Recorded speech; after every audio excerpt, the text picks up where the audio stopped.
Rema hari ini, Pengkhotbah 11 ayat 6. Taburkanlah benihmu pagi-pagi hari, dan janganlah memberi istirahat kepada tanganmu pada petang hari, karena engkau tidak mengetahui apakah ini atau itu yang akan berhasil, atau kedua-duanya sama-sama baik.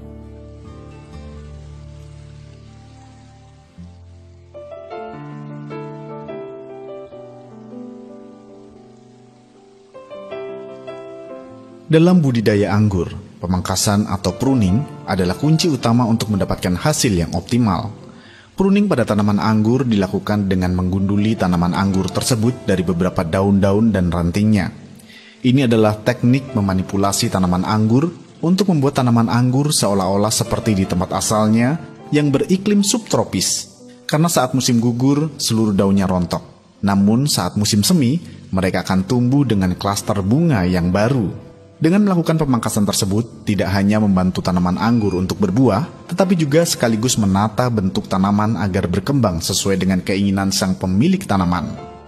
Pada masa pruning, petani akan memangkas, memotong, dan membersihkan daun dan ranting yang sudah tidak rapi.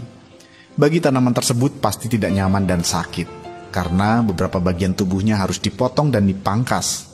Jika mereka memiliki perasaan, pasti mereka akan merasa tidak terima, kecewa, bahkan marah terhadap sang petani. Namun jika kita memperhatikan, hasil akhir yang didapat adalah tanaman akan bertumbuh dengan baik, berbuah lebat, daun dan rantingnya juga akan lebih teratur serta indah dipandang.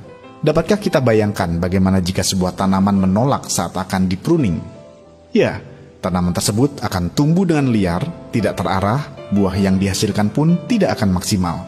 Sama halnya dengan sebuah tanaman, Tuhan pun sering melakukan pruning atas kita, agar hidup kita semakin terarah, menjadi lebih baik, dan menghasilkan buah yang lebat. Dibutuhkan pertolongan Roh Kudus untuk dapat meresponi dengan benar masa pruning ini, karena segala proses yang Tuhan izinkan terjadi semata-mata karena Tuhan begitu memperhatikan dan menginginkan kehidupan kita bertumbuh dengan baik. Mintalah tuntunan Roh Kudus agar dapat melihat kebaikan Tuhan atas setiap peristiwa atau kejadian yang kita alami, sehingga kita dapat menjalani dengan penuh ucapan syukur dan tetap percaya pada Tuhan. Maka melalui hidup kita, nama Tuhan akan semakin dipermuliakan. Apa yang membuat kita gagal meresponi masa pruning dengan benar? Menurut Anda, mengapa respon kita sangat menentukan masa pruning kita berhasil atau gagal? Langkah-langkah apa yang akan Anda ambil agar kita dapat meresponi masa pruning dengan benar? Tuliskan.